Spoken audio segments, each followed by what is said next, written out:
Juan capítulo 20, versículos 19 al 31. Dice la palabra de Dios. Y como fue tarde aquel día, el primero de la semana, y estando las puertas cerradas, donde los discípulos estaban juntos por miedo de los judíos, vino Jesús y púsose en medio y díjoles: paz a vosotros. Y como hubo dicho esto, mostróle las manos y el costado, y los discípulos se gozaron viendo al Señor. Entonces les dijo Jesús otra vez: paz a vosotros. Como me envió el Padre, así también yo os envío. Y como hubo dicho esto, sopló y dióles: tomad el Espíritu Santo. Díjoles, perdón, tomad el Espíritu Santo. A los que remitieres los pecados les son remitidos, y a quienes los retuvieres serán retenidos. Empero Tomás, uno de los 12, que se dice el Dídimo, no estaba con ellos cuando Jesús vino. Dijeronle pues los otros discípulos: al Señor hemos visto.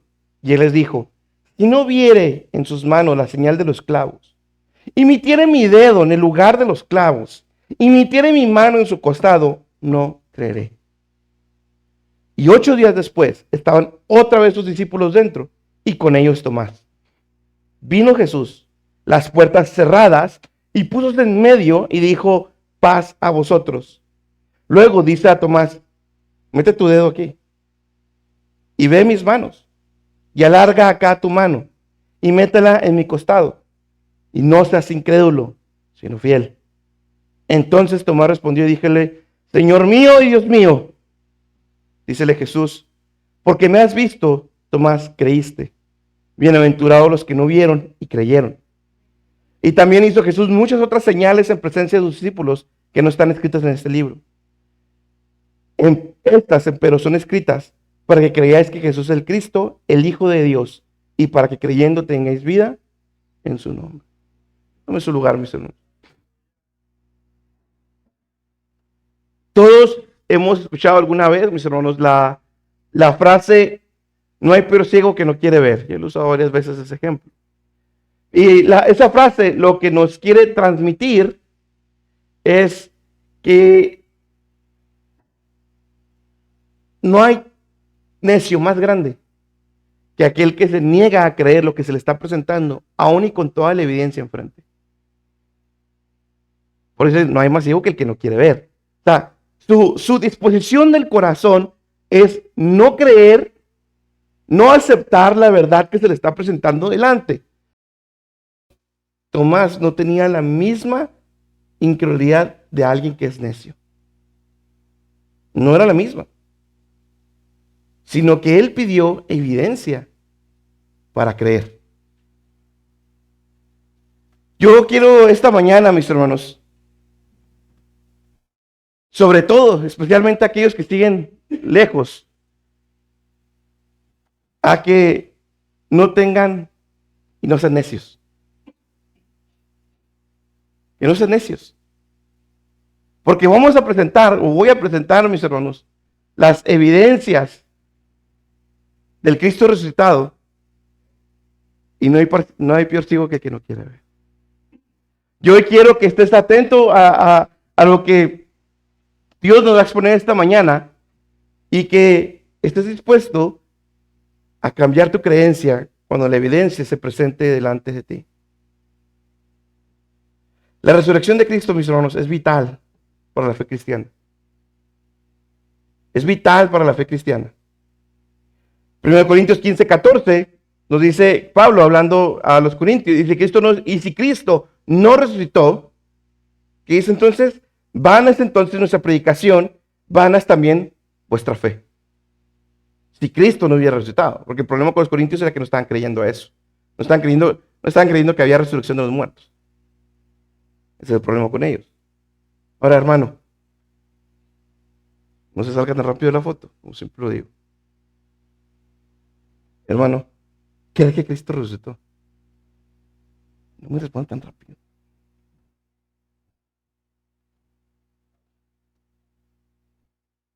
De verdad creemos, tenemos la convicción de que Dios le levantó de los muertos. Porque esa realidad tuvo un impacto en la vida de Tomás. Que Dios nos muestre hoy, mis hermanos, si ha tenido el mismo impacto en nuestras vidas. la resurrección de Cristo. Pero primero, mis hermanos, antes de llegar a este punto donde estamos, quiero que nos ubiquemos en qué punto del relato estamos, ¿sí? Para no perder, vamos a ver un poquito el orden cronológico. Para este punto, mis hermanos, ya 3 mujeres, incluyendo María Magdalena, María la Madre de Santiago y Salomé, habían preparado las especias para ir a la tumba. También un ángel ya había descendido del cielo, remueve la piedra y se sienta en ella. Hay un terremoto y los guardias quedan como muertos. Parece que quedan desmayados ante lo que acaba de acontecer. Las mujeres llegan a la tumba y la encuentran vacía. María Magdalena las deja y corre a decírselo a los demás discípulos. Las mujeres que se quedaron ahí, que se quedaron en la tumba, ven a 2 ángeles que le dicen que Jesús ha resucitado. Y les ordenan que les digan a los demás discípulos que vayan a Galilea. ¿Sí? Las mujeres salen allá para llevar a los discípulos y entre lo que ellas salen, ya los soldados que se habían levantado después de lo que había acontecido, van, no con Roma, ojo,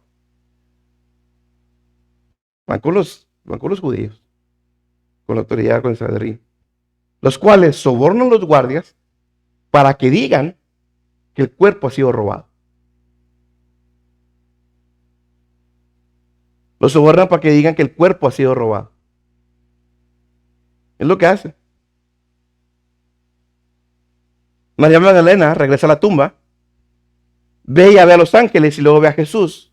Y ese mismo día, Jesús se le aparece a Pedro, después se le aparece a Cleofas y el otro discípulo mientras iban camino en Maús. Esta noche los 2 discípulos informan del evento a los 11 de Jerusalén. Ahí es donde estamos. Ya son varias apariciones un día. ¿Sí? Versículo 19. Y como fue tarde aquel día, el primero de la semana, y estando las puertas cerradas, donde los discípulos estaban juntos, por miedo de los judíos, vino Jesús, puso en medio y díjoles, paz a vosotros. Paz a vosotros. Era la tarde, noche, de este mismo día, de todo lo que acabo de relatar. No, todavía no cambiamos de día, mis hermanos. Era el mismo día. ¿Sí? Y ellos estaban encerrados por miedo. Ojo con eso. Estaban encerrados por miedo a los judíos. ¿Sí? Y estando en puertas cerradas, vino Jesús y puso en medio. El detalle, sobre todo, mis hermanos, en la resurrección, en los relatos de la resurrección, no podemos pasar por alto todos los detalles. Sobre todo en la resurrección. ¿Para qué dice que está la puerta cerrada? A mí, ¿qué me sirve saber? Jesús apareció en medio. O sea, desde ahí, mis hermanos, ya estamos viendo, ya nos habla de un cuerpo diferente. Ya nos habla de un cuerpo transformado, un cuerpo como nos dice Pablo, un cuerpo glorificado. Un cuerpo diferente. Y apareció ahí, mis hermanos, en medio de ellos. Versículo 20. Y como dicho esto, mostró las manos y al costado, y los discípulos se gozaron viendo al Señor. Les estaba mostrando, mis hermanos, que el mismo que había sido crucificado era el mismo que estaba ahí en medio de ellos. Piense esto, mis hermanos, es un cuerpo glorificado. O sea, Dios levantó a Cristo, su cuerpo, lo levantó, lo transformó. ¿Por qué no quitar las heridas? Se los pudo haber quitado. Si hablamos de poder, puede. Pero las dejó. Las dejó y con un propósito. Tanto que ellos como nosotros viéramos que era el mismo. Era el mismo. Esas cicatrices son la garantía de la intercesión hecha en el Calvario. La garantía de lo que se hizo ahí. La garantía de que Él fue el cordero seleccionado, que fue el cordero sacrificado. Los guerreros antiguos, mis hermanos, se gloriaban en las cicatrices de batalla. Bueno, esa es la gloria de nuestro Señor. En la batalla del Calvario, donde entregó su vida a la muerte. Esas cicatrices eran la muestra de la victoria de Jesús. Además, que les enseña las heridas nos muestra que no era un fantasma. No era un fantasma. Y después vemos más adelante que se siente y come con ellos. No lo vamos a ver hoy, pero se ve más adelante. Versículo 21 a 24. Entonces les dijo Jesús otra vez: pasa a vosotros, y como me envió el Padre, así también yo os envío. Y como hubo dicho esto, sopló y díjoles: tomad el Espíritu Santo. A los que remitieren los pecados les son remitidos, a quienes le tuvieren serán retenidos. Versículo 24. Empero Tomás, uno de los 12, se le dice Dídimo o gemelo, mellizo, no estaba con ellos cuando Jesús vino. Ahora, aquí Juan ya está por algo, él va retomando ese enfoque en Tomás, porque lo que sigue va a estar enfocado en Tomás, ¿sí? No está ahí de más, no está nomás para hacer chisme, sino que Dios iba a obrar algo específicamente con Tomás. Por eso ese último versículo nos clarifica que Tomás, por alguna razón, no estaba con ellos. Estamos hablando de un domingo y no estaba con ellos. Versículo 25. Dijéronle pues los discípulos: al Señor hemos visto.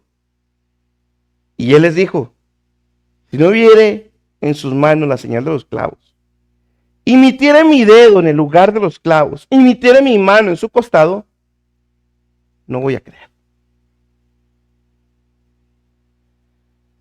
Tomás regresó aparentemente no mucho después de que Jesús haya aparecido. Pero Jesús ya no estaba, eso era evidente. Pero por alguna razón no estaba, pero sin embargo llegó rápidamente. Ellos, los discípulos, obviamente le dijeron emocionados: hey, lo hemos visto. Es cierto lo que las mujeres decían, porque ahorita vamos a ver que ellos no creyeron tampoco. Entonces ellos con cuanto ven a Tomás, se lo dicen. ¿Ah? Marcos 16, 10 al 11, como les acabo de comentar, dice: y ella se lo comunicó a los que habían estado con él, que estaban lamentándose y llorando. Cuando ellos oyeron que él estaba vivo y que ella le había visto, ¿qué dice? Se negaron a creer. O sea, Tomás no fue el único que no creyó, porque a veces, pobrecillo, este estigma nomás la tiene él. Pero ninguno de los apóstoles creyó. Todas estas cosas que estoy diciendo ahorita van a sumar un chorro de peso cuando veamos las evidencias. Porque de entrada, ellos no eran hombres que iban a caer fácil. Se negaban a creerlo. Hasta que Jesús se les presentó. Hasta que Jesús se les presentó. La incredulidad del necio no es la misma que Tomás. ¿Por qué? Tomás no dijo, aunque lo viere, aunque ponga mis manos, no voy a creer. Tomás no dijo eso. Sino que él estaba dispuesto a creer si veía. La incredulidad del necio, mis hermanos, es lo que Pablo habla en Romanos, capítulo 1, versículo 21 a 22. Ya lo hemos estudiado estos versículos muchas veces. Porque habiendo conocido a Dios, no lo glorificaron como a Dios ni dieron gracias. Antes se desvanecieron en sus discursos, el necio corazón de ellos fue entenebrecido. Diciéndose sabios, hicieron fatuos. Esta es la necedad del incrédulo. Toda la evidencia, con Pablo, ya lo hemos estudiado, mis hermanos, pero Pablo está hablando de cómo la creación es evidencia misma de que existe un creador, un diseñador, alguien que a través de la creación nos habla, que es un todopoderoso, alguien fuera de la creación, y que a pesar de que el ser humano tiene toda esta evidencia alrededor, ¿qué dice? No quisieron, no quieren creer que existe un Dios, no quieren creer que hay un Dios a cual le honra, a pesar de que tienes toda la evidencia. Esa es la necedad del incrédulo. La incredulidad de Tomás, mis hermanos, era algo más sentimental, más allá de algo filosófico o espiritual. Era algo más sentimental, mis hermanos. Y la verdad nunca me había puesto a pensar en eso. Pero es cierto. Tomás había estado ahí, mis hermanos, con todos los milagros. Lo que hemos visto en Lucas, ahí estaba Tomás. Ahí estaba Tomás. Los milagros, calmar la tempestad, echar fuera demonios. Ahí estaba Tomás. Tomás estuvo cuando resucitó a Lázaro. Tomás estuvo en la entrada triunfal. Tomás estuvo en la cena. Pero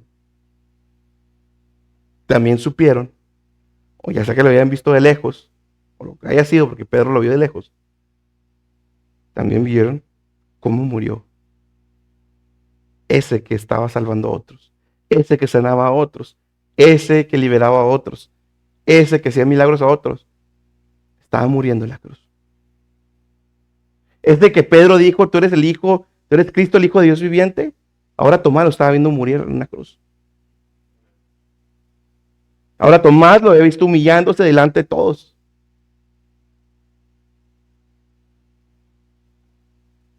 Era un shock, mis hermanos, para todos ellos. Era un shock emocional ver lo que estaba pasando. Ese con el que compartieron 3 años y que vieron grandes maravillas y que estuvieron delante de su presencia santa. ¿Qué pasó? ¿Qué pasó?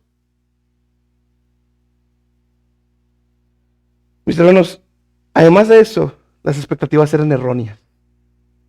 Las expectativas de los apóstoles, las expectativas de Tomás, las expectativas del pueblo eran erróneas.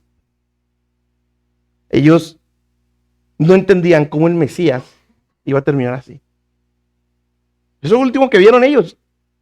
Al que se decía Cristo crucificado. No entendían, mis hermanos. No podían relacionar una cosa con la otra. ¿Qué pasa con todo lo que os habló? Si era el Salvador, ¿por qué no pudo evitar su propia muerte? Tomás estaba decepcionado por expectativas incorrectas. ¿Tenemos nosotros, mis hermanos, falsas expectativas con relación con Dios? ¿Tenemos nosotros falsas expectativas para con Dios? ¿A qué me refiero? Dios me ama, por lo tanto, pues no me va a pasar esto ni aquello. Por lo tanto, pues no me voy a enfermar. Por lo tanto, pues mi matrimonio se va a arreglar. Por lo tanto, pues no me van a pasar esto. Por lo tanto, pues no me voy a perder el trabajo. Por lo tanto. Y por eso hay muchos cristianos igual de decepcionados que Tomás. Ahí se quedan en esa faceta de Tomás. Por falsas expectativas de quién es Dios. Por falsas expectativas de su matrimonio. Por falsas expectativas de la iglesia. Por falsas expectativas del pastor o el predicador. Tenemos nosotros, mis hermanos, falsas expectativas también. Versículo 26. Y 8 días después, estaban otra vez sus discípulos dentro. Y con ellos, Tomás. Ahí vamos a dejar. 8 días después, mis hermanos. O sea, Jesús antes de presentarse permitió que pasara una semana después de la crucifixión, después de todo lo que ha pasado, después de que las mujeres anunciaran lo que estaba pasando, Jesús dejó una semana a Tomás así. Una semana lo dejó así. Ahora, ¿qué habría pasado por la mente de Tomás durante esa semana, hermanos? Yo creo que rondaban aquí los anuncios de las mujeres, rondaban aquí los pensamientos de que los demás lo vieron y yo no.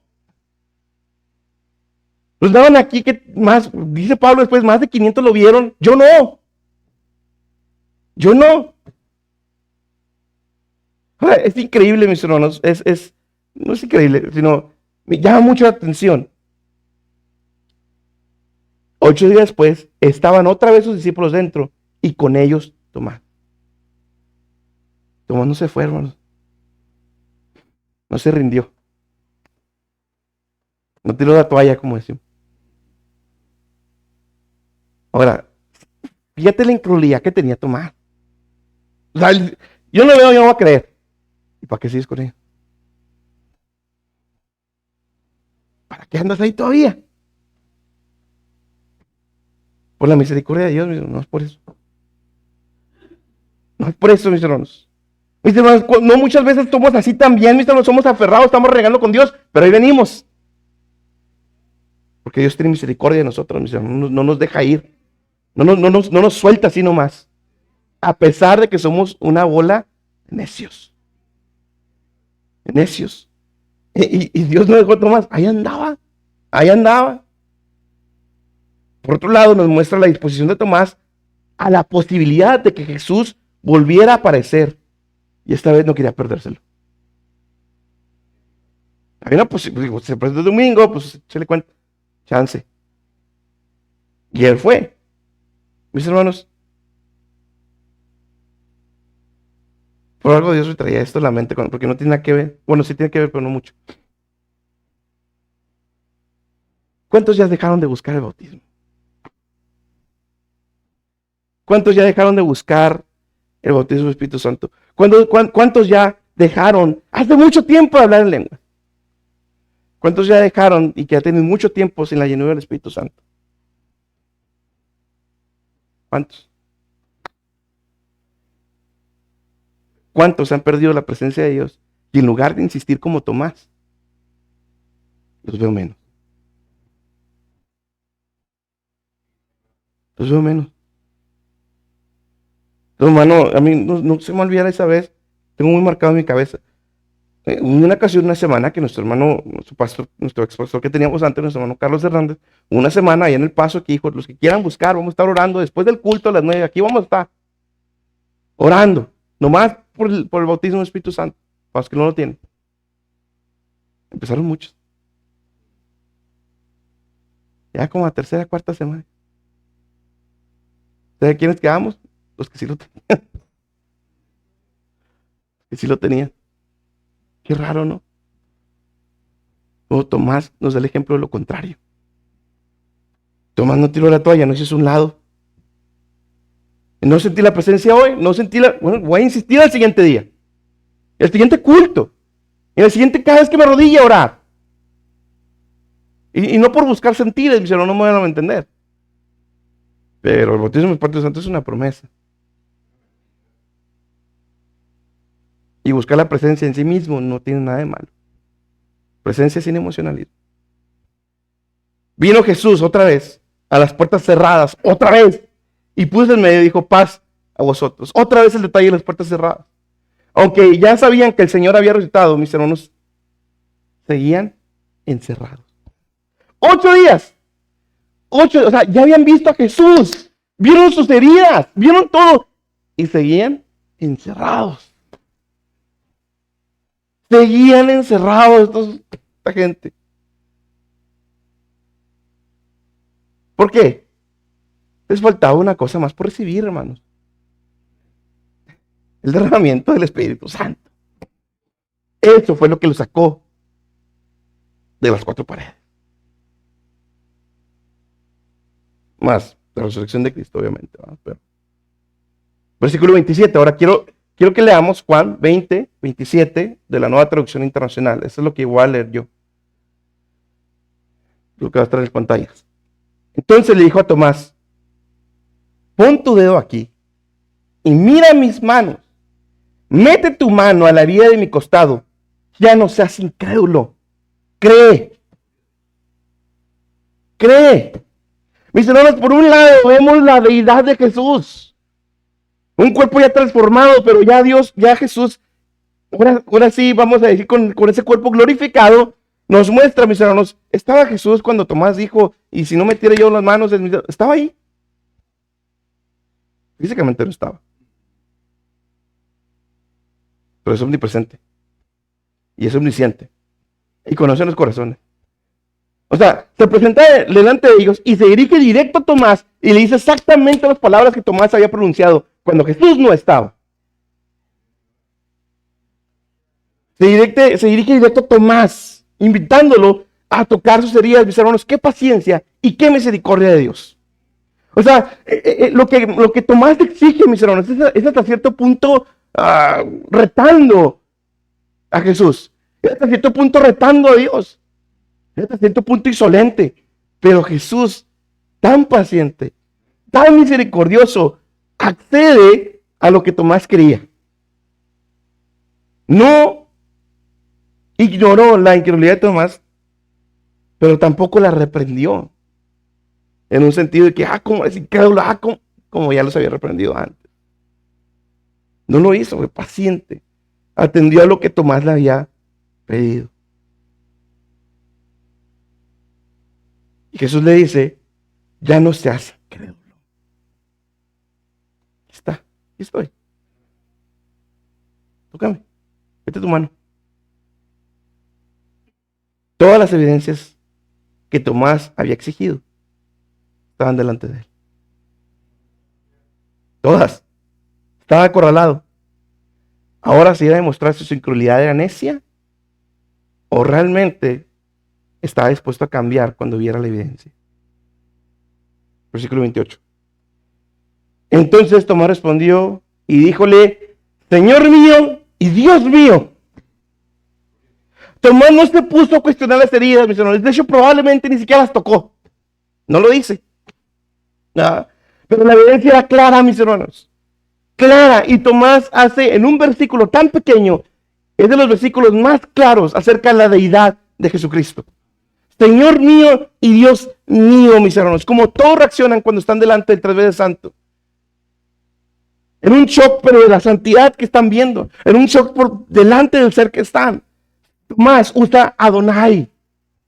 Adonai. No fue, aquí está el maestro. Aquí está Jesús. No, Señor mío, Dios mío. Una de las pruebas más veraces de que Jesús es Dios. Jesús no detuvo la oración como Pablo, Pedro se la detuvieron cuando querían adorarlos a ellos. Jesús no la detuvo porque Jesús no era un hombre común y corriente. Ahora, su reacción, lo que me encantó aquí, su reacción fue personal.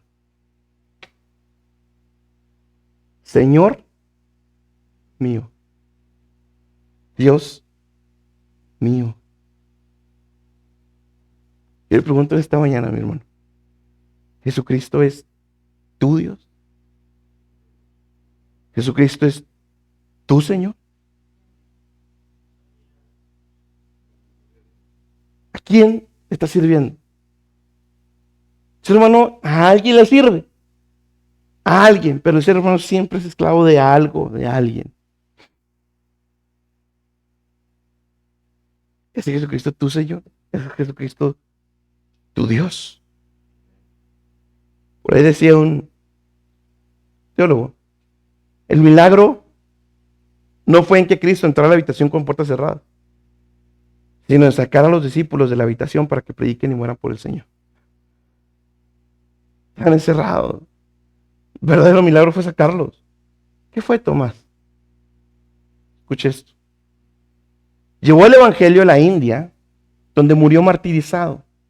Algunos relatos afirman que fue traspasado con una lanza, una adecuada forma de morir para aquel cuyas dudas desaparecieron para siempre cuando vio la marca de la lanza en el costado del Señor.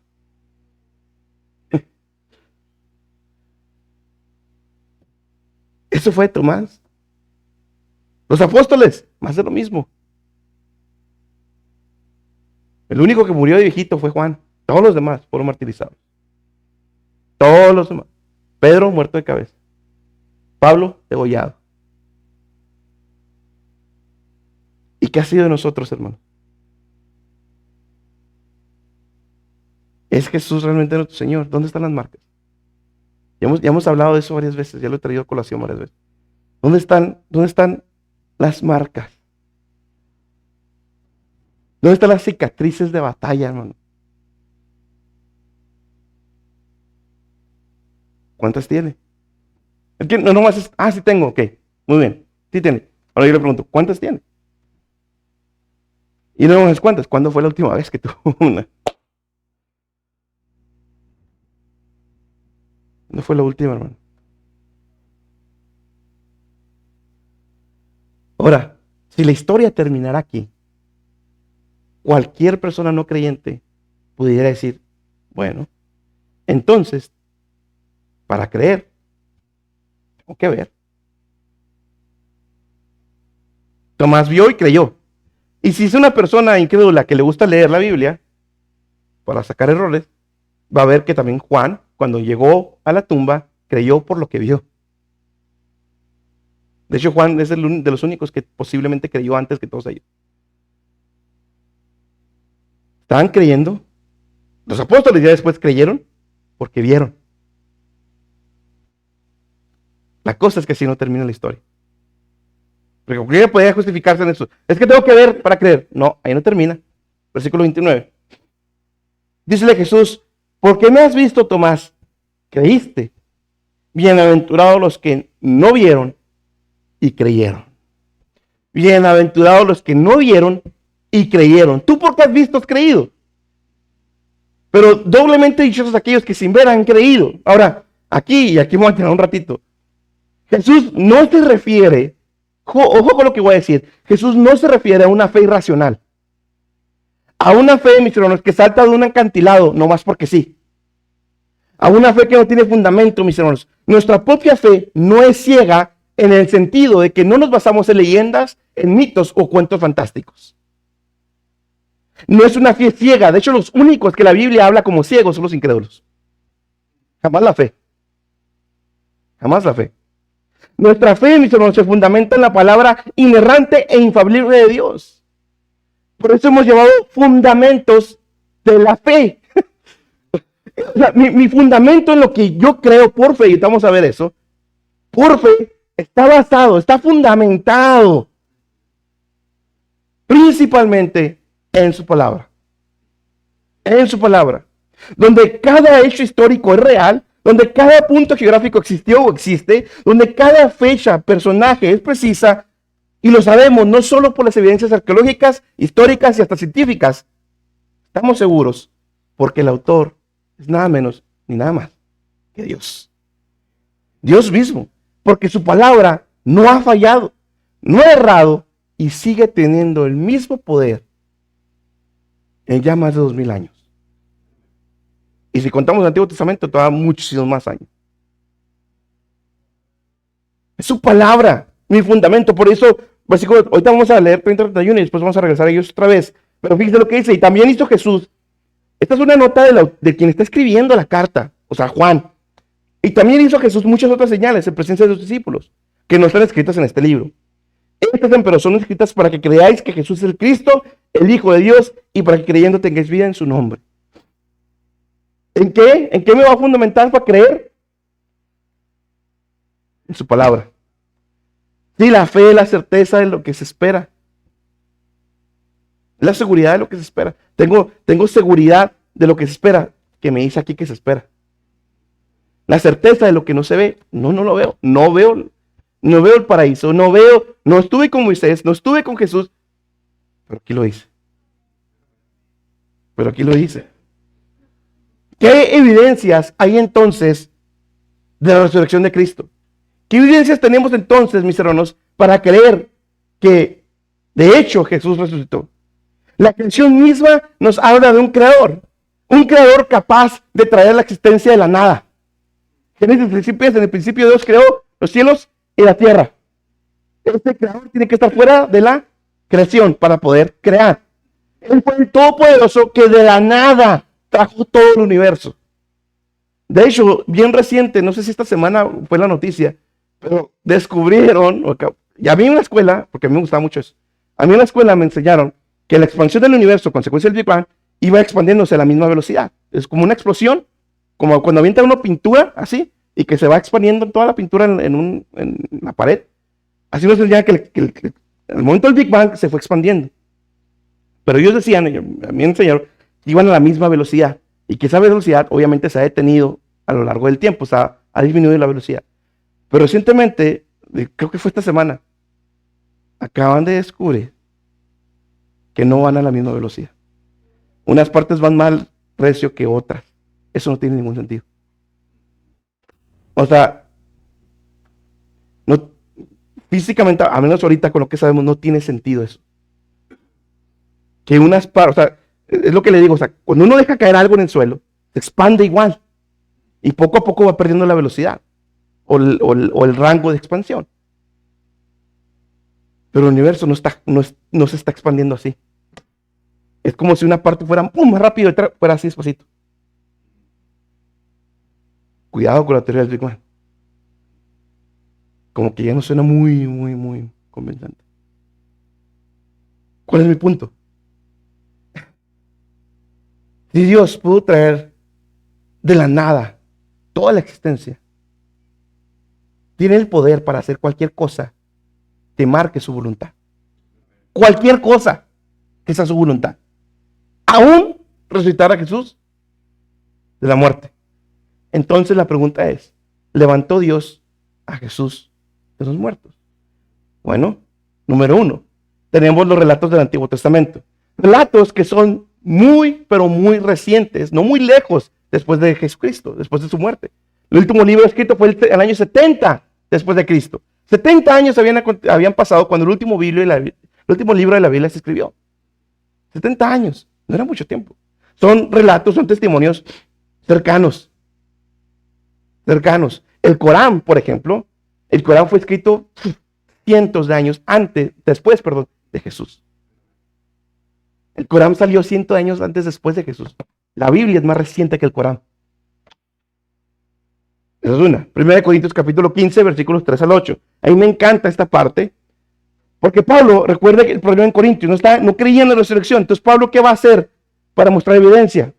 Y salió, no, ese no es. 1 Corintios capítulo 15, versículos 3 al 8.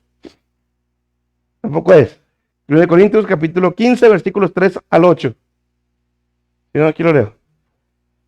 Porque primeramente os he enseñado lo que asimismo recibí, que Cristo fue muerto por nuestros pecados, conforme a las Escrituras, y que fue sepultado y que resucitó al tercer día, conforme a las Escrituras, y que apareció a Cefas y después a los 12.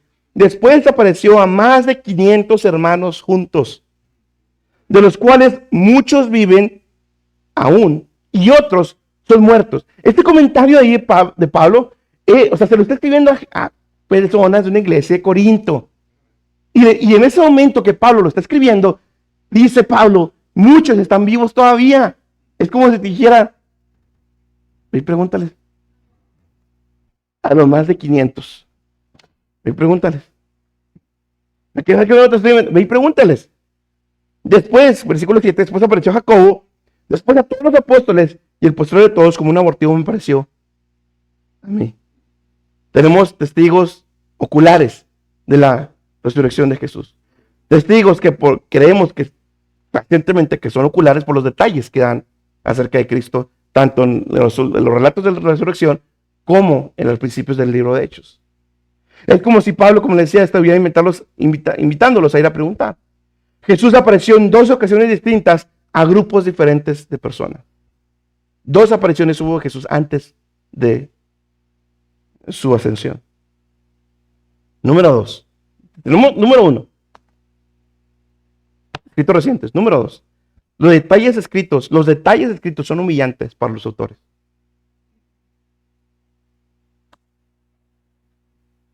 O sea, vamos a pensarlo humanamente como ateos. Si yo me voy a inventar la historia de la resurrección, ¿sí? Soy uno de ellos. Yo no voy a poner que estaba escondido por cobarde. Y que las mujeres, sobre todo en este tiempo, las mujeres fueron las que lo vieron. No. Como bien decía un predicador, yo hubiera escrito que llegué a la tumba y vi que la tumba estaba abierta y que Jesús no estaba y ahí Jesús apareció y me dijo, grande fe has tenido. Eso es lo que yo hubiera escrito. No hubiera escrito que era un cobarde encerrado por miedo y que las mujeres tuvieron más pantalones para ir a la tumba que los hombres. Por decir un ejemplo. Que la Biblia nos habla del pecado de quien lo está escribiendo. Es una prueba de que es Dios el que está metiendo su mano. Los discípulos dieron su vida. Número 3. Después de esto, ellos dan su vida. Literal, dan su vida. Cuando podían simplemente negar la resurrección de Jesús. Podrían simplemente negarla, mis hermanos. Pero quiero que vean, mis hermanos, que no lo hicieron. De estos cobardes pasaron a estar cantando en la prisión, cantando salmos. De estos cobardes, el mismo Pedro y Juan, los mismos cobardes, después estaban delante de los judíos que los habían aprisionado, fueron azotados y salen cantando. Los mismos cobardes. ¿Qué pasó? ¿Cómo explicas a Saulo? ¿Cómo explicas que alguien que asesinaba a estos creyentes ahora se aparte de ellos? ¿Cómo lo explicas? ¿Cómo? Número 4. Todavía no termino, me faltan otros. Número 4. Las profecías del Antiguo Testamento. Con una tienes. Isaías 53, capítulo 53, versículos 10 al 12. Con todo esto Jehová quiso quebrantarlo, sujetando el padecimiento. Cuando hubiere puesto su vida por expresión del pecado, verá linaje, vivirá por largos días, y la voluntad de Jehová será en su mano prosperada. Del trabajo de su alma verá y será saciado. ¿Qué están dando esos versículos? La resurrección de Jesús. ¿Cómo alguien que había entregado su vida, había muerto, ahora dice que verá linaje y vivirá por largos días? ¿Cómo? Con su conocimiento justificará a mi siervo justo a muchos, y él llevará las iniquidades de ellos. Por lo tanto, yo le daré parte con los grandes, y con los fuertes repartirá despojos, por cuanto derramó su vida hasta la muerte y fue contado con los perversos, habiendo él llevado el pecado de muchos y oraba por sus transgresores. 700 años antes. ¿Cómo le atinaron? Tan perfecto, con tanto detalle. ¿Cómo? Número 5, y la que más me gusta. Los fariseos querían callarlos. Y se murieron queriéndolos callar. ¿Por qué no mostraron el cuerpo ya? Era una manera sencilla de callarlos. Salir delante de todos, ya, aquí está. Son mentiras lo que están diciendo ellos, aquí está. ¿Son Mesías ese? Aquí está. Nunca apareció el cuerpo. La tumba estaba vacía.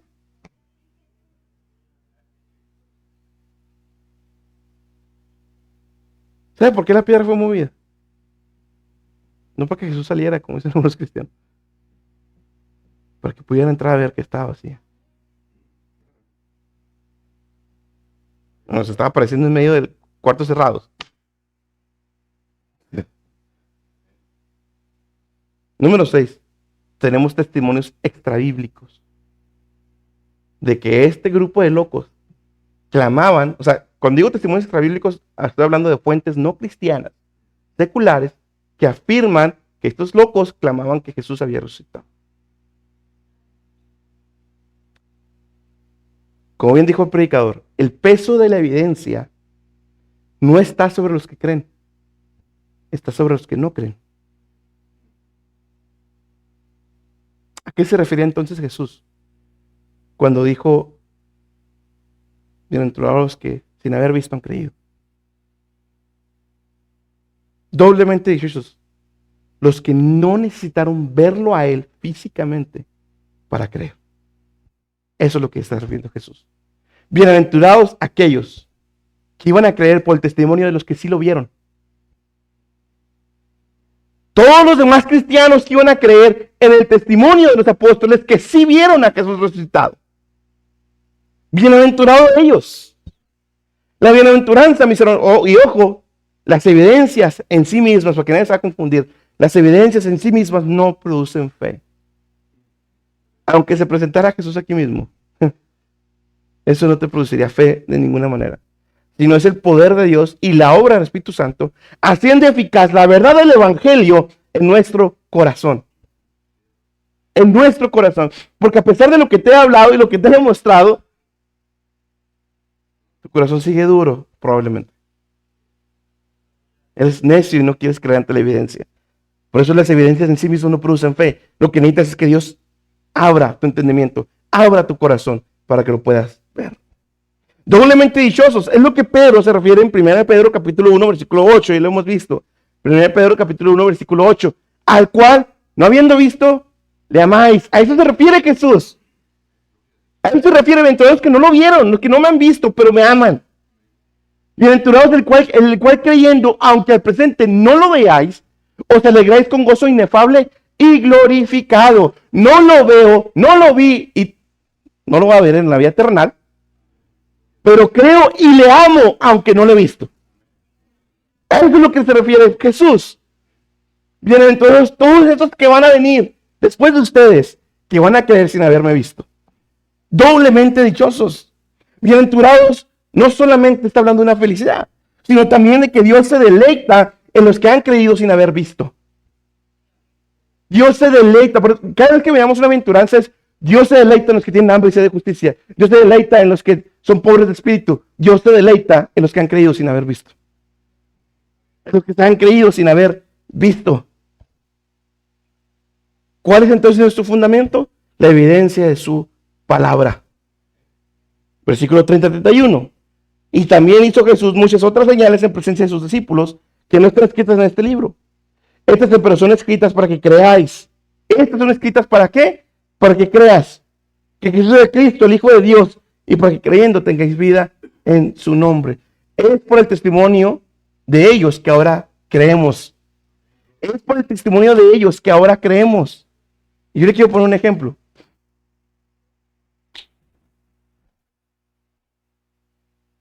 ¿Quién estuvo con don Miguel Hidalgo cuando declaró la independencia?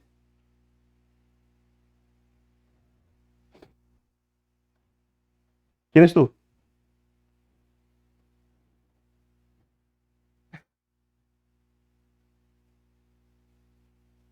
¿Y por qué lo cree? ¿Quién estuvo cuando los niños héroes se aventaron ahí del Palacio Nacional? ¿Y por qué lo cree?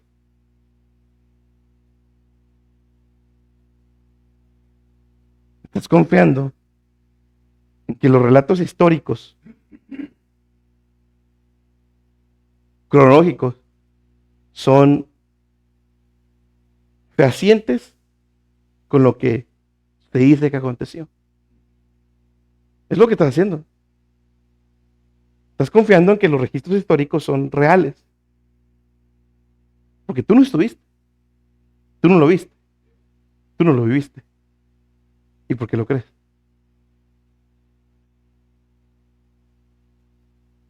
Es lo mismo.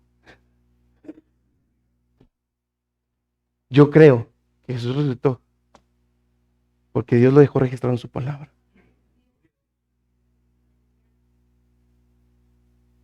Necesitas más fe para creer que no resucitó que para creer que sí lo hizo.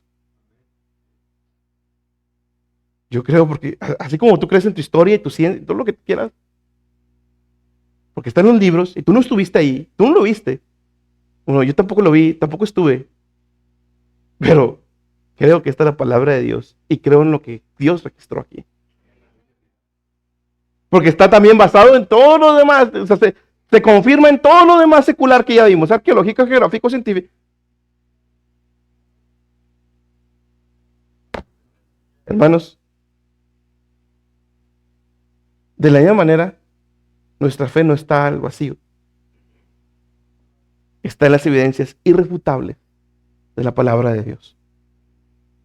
Inerrantes e infalibles de la palabra de Dios. Mis hermanos, Cristo ha resucitado.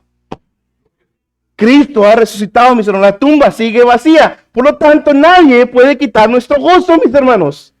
Pero Cristo realmente resucitó. Cristo realmente ascendió y está sentado a la derecha del Padre y nos ha enviado su Espíritu Santo para que tengamos fe en Él. Nadie puede quitar nuestro gozo. Su resurrección, mis hermanos, confirma que Jesús dijo todo lo que Él dijo, que realmente era todo lo que dijo ser. El Hijo de Dios, Dios, el 3 veces santo. Su resurrección confirma que nuestra deuda fue pagada. Que yo ya no le debo nada a Dios, que soy verdaderamente libre ahora, porque Él resucitó. Confirma que todo lo que Jesús estableció y proclamó es verdad.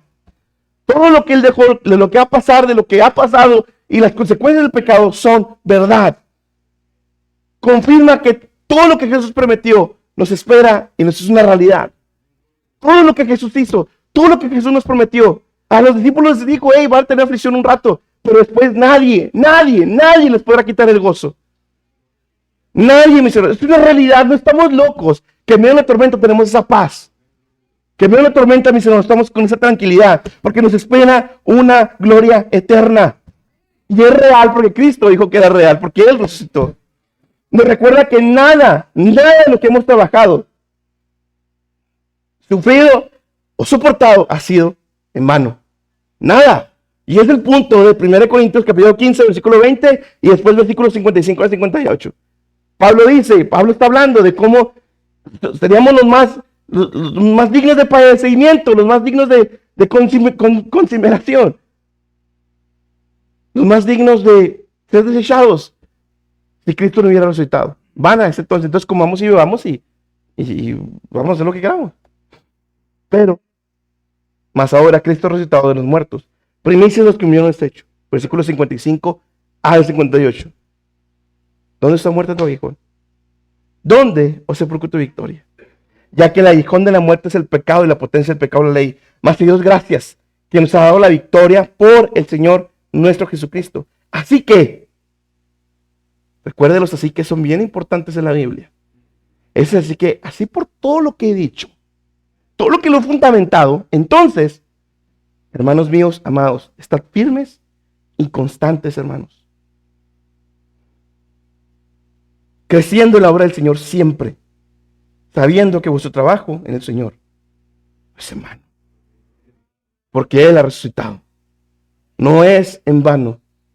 No es en vano a lo que hemos tenido que renunciar, a lo que he tenido que sacrificar, entre comillas, a lo que he tenido que soportar por causa de Él o por ser cristiano. Es lo mismo. No es en vano. Todo lo que he trabajado, todo lo que usted ha trabajado, no es en vano. No es en vano que renuncie a oportunidades de mejor empleo por causa de Él. No es en vano. No es en vano que usted renuncie a cosas, familia, etcétera, por Él. No es en vano, porque Jesús ha resucitado. Pero, sin embargo, mis hermanos, yo le invito esta mañana, no estamos encerrados, nosotros también. ¿No está encerrado usted también, mi hermano? A lo mejor no está encerrado en cuatro paredes, pero está encerrado en su comodidad.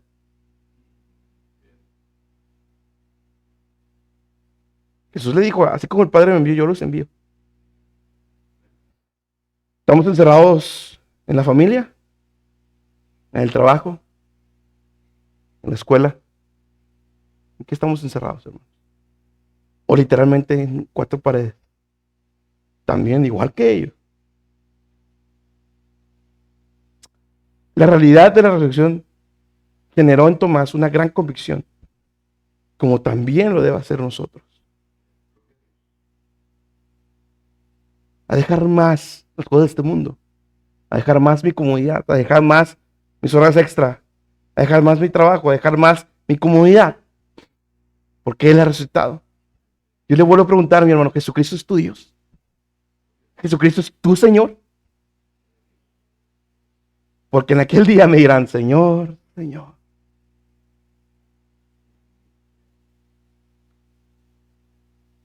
¿Es Jesucristo su Señor, hermano? ¿De verdad es Jesucristo tu Señor? ¿Tu Dios? Muéstrame las marcas. Hasta que no vea, no creo. Cuidado. Tomás no iba a pretender que creía cuando realmente no creía. Híjole, hermano, cuando vi esto, Tomás no fue un hipócrita. No fue un hipócrita. Y hay cristianos que no creen, pero actúan como si creyeran. Pero realmente no lo creen. Porque allá afuera viven de otra manera. Viven de otra manera. Actúan. Son muy buenos para actuar como si creen. Vienen también ahí junto con todos al culto. Pretenden que creen, pero no creen. ¿Qué hacemos afuera, hermano? ¿Realmente creemos o pretendemos que creemos? Porque a lo mejor hasta usted mismo está engañándose. Realmente cree, hermano. Por último, siempre que dudemos, debemos hacer lo mismo que hizo Tomás. Voltear a ver las heridas del Señor. Siempre. Porque esas heridas son heridas de evidencia de su amor, su sacrificio, su victoria y su resurrección. Como conclusión, hermanos, Juan capítulo 11, versículos 25 al 26. Dícele Jesús: yo soy la resurrección y la vida. El que cree en mí, aunque esté muerto, vivirá. Y todo aquel que vive y cree en mí, no morirá eternamente. Yo les pregunto hoy, ¿creen esto? Yo le puse de título al mensaje de hoy: deja tu duda y cree. Cristo resucitado. Deja ya tu duda. Ponla a un lado ya. Ríndete ante la evidencia de la palabra. Pero, ¿sabes qué es lo más grande? No nomás la evidencia de la palabra. La evidencia de lo que Dios ha hecho en tu vida, aún siendo no creyente, y Dios ha manifestado contigo, dándote favores y misericordias que no mereces. Y sabes muy bien que fue Dios, porque no había otra manera que saliera. Ríndete ya a la evidencia, a esta fe que se fundamenta en la evidencia de la palabra de Dios. Mira la cruz de Cristo y después ve esa tumba vacía. Ruega a Jesús. Pídele a Dios la fe en creer a aquel que no has visto. Y que al igual que Tomás, reconozcas a Jesús como tu Señor. Hermanos, realmente Jesús es nuestro Señor.